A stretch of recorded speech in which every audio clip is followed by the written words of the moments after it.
Gloire à Jésus-Christ de Nazareth. Mes salutations les plus distinguées à tous dans le nom précieux de Jésus. En ce jour, par la grâce et pour la gloire de Dieu, nous parlerons de la lutte stratégique de Jacob. Écoutons la parole de l'Éternel. Pour parler de la lutte stratégique de Jacob, nous allons nous appuyer sur Genèse 32, versets 24 à 28. Il est question déjà de comprendre que lutte veut dire combat. Nous allons parler d'un combat spirituel qu'avait eu à mener Jacob pour expérimenter ce qu'il désirait du fond de son cœur.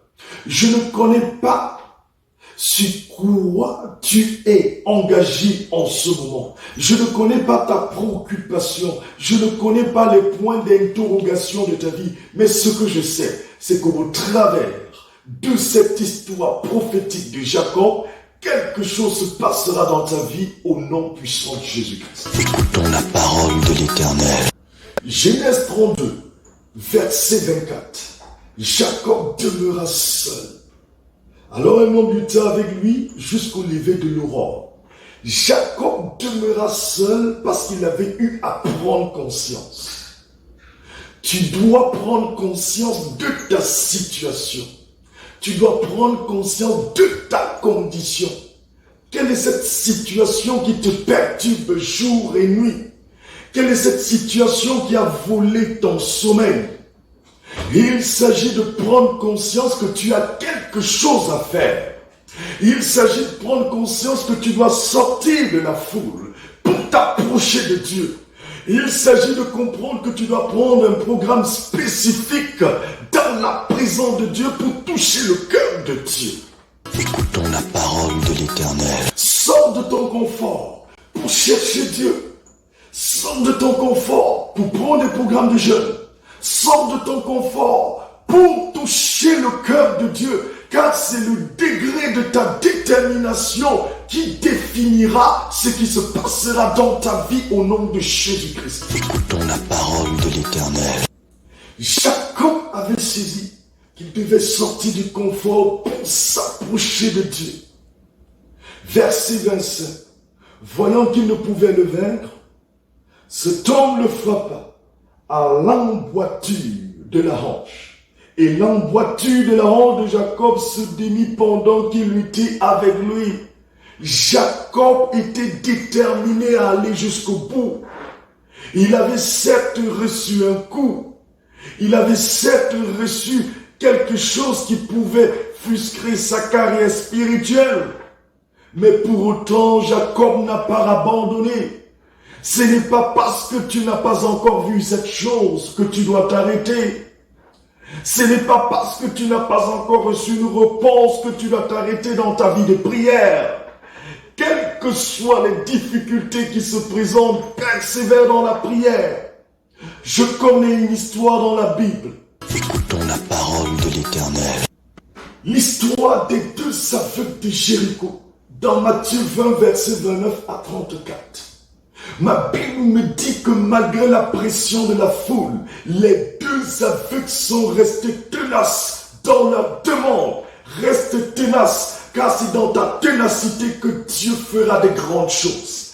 Quel que soit ce qui a longtemps volé ta ténacité, je viens briser cela au nom puissant de Jésus-Christ et j'installe dans ta vie, dans ton esprit, l'esprit de la ténacité, l'esprit de la bravoure prophétique qui te permettra d'aller jusqu'au bout de l'action pour jouir du bonheur qui vient de Dieu au nom puissant de Jésus-Christ de Nazareth. Jacob était resté tenace. Ma Bible me dit dans le verset 26, il dit, laisse-moi aller car l'aurore se lève. Et Jacob répondit, je ne te laisserai point aller que tu ne m'aies béni. Jacob avait tenu Dieu. Jacob était resté dans cette position d'insistance. Reste dans cette position d'insistance tant que tu n'as pas vu la main de Dieu agir dans ta vie. Écoutons la parole de l'Éternel. Jacob avait saisi que Dieu ne déçoit point. Les deux aveugles de Jéricho avaient saisi que Jésus-Christ est fidèle. Ne te décourage pas. Ne laisse pas l'impatience t'éloigner du principe de l'accomplissement prophétique, car la pluie torrentielle se prépare avec des ondes d'ombre. Ce n'est pas parce que tu passes par des moments difficiles que tu dois laisser Satan prendre le dessus, car il a échoué avant de commencer au nom de Jésus-Christ. Agrippe-toi à Jésus, fais-lui confiance et il agira au nom de Jésus. Écoutons la parole de l'Éternel. Malachie 3, le verset 13 à 18 nous révèle une vérité concernant la persévérance. Ne laissons pas l'esprit de l'impatience nous éloigner de la vérité prophétique au nom de Jésus-Christ. Ma Bible déclare, « Vos paroles sont rudes contre moi, dit l'Éternel. Et vous dites, qu'avons-nous dit contre toi? Vous avez dit, c'est en vain que l'on sert Dieu. Qu'avons-nous gagné à observer ses préceptes et à marcher avec tristesse à cause de l'Éternel des armées? Maintenant, nous estimons heureux les auteurs. Oui, les méchants prospèrent. Oui, ils tentent Dieu et ils échappent. Alors ceux qui craignent l'Éternel se parlaient l'un à l'autre. L'Éternel fut attentif et il écouta. Un livre de souvenirs fut écrit devant lui pour ceux qui craignent l'Éternel et qui honorent son nom. Ils seront à moi, dit l'Éternel des armées. Ils m'appartiendront au jour que je prépare. J'aurai compassion d'eux, comme un homme a compassion de son fils qui le sait. Et vous verrez de nouveau la différence entre le juste et le méchant, entre celui qui sert Dieu et celui qui ne le sert pas. Il y aura une différence au nom de Jésus-Christ. Ne te décourage pas au nom de Jésus. Écoutons la parole de l'Éternel. Nous revenons sur le texte de base. Genèse 32, versets 27 à 28 qui déclare ceci. Il lui dit, quel est ton nom? Et il répondit, Jacob. Il dit encore, ton nom ne sera plus Jacob, mais tu seras appelé Israël, car tu as lutté avec Dieu et avec des hommes, et tu as été vainqueur. Jacob a été vainqueur parce qu'il avait persévéré. Tu seras vainqueur dans ta persévérance au nom de Jésus-Christ. Écoutons la parole de l'Éternel.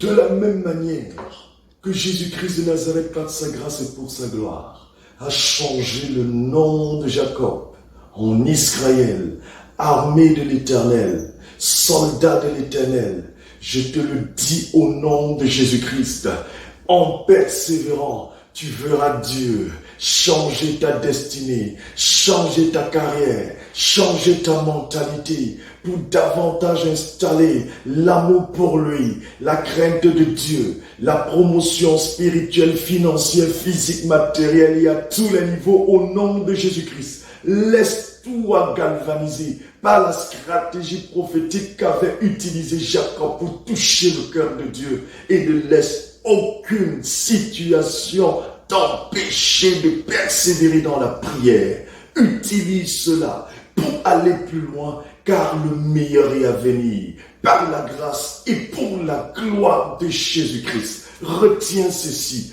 la vérité qui vient de Jésus-Christ, la vérité prophétique ne se débat pas, mais elle s'impose au nom de Jésus. Il descend, oui tout s'arrête, tout s'arrête. Il y a transfert entre ciel et terre. Quand il descend, l'atmosphère change. Il y a transfert entre ciel et terre. Saint-Esprit est là. Écoutez la pensée prophétique de la semaine. Nota bene, Jean-Baptiste est venu. Il ne mangeait pas, il ne buvait pas. Les gens ont parlé. Jésus-Christ est venu. Il mangeait, il buvait. Les gens ont parlé. Tout juste pour nous dire que les gens ne cesseront de parler. Ce qui nous amène à comprendre que le plus important, c'est de faire ce pourquoi Jésus-Christ nous a appelés au nom de Jésus-Christ. Comme pensée de la semaine, nous devons retenir ceci.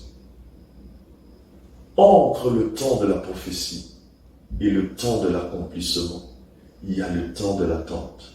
Et pendant le temps de l'attente, ne te décourage pas. Persévère, car l'accomplissement de la gloire de Dieu sera ton lot au nom de Jésus-Christ. Que Dieu vous bénisse au nom de Jésus.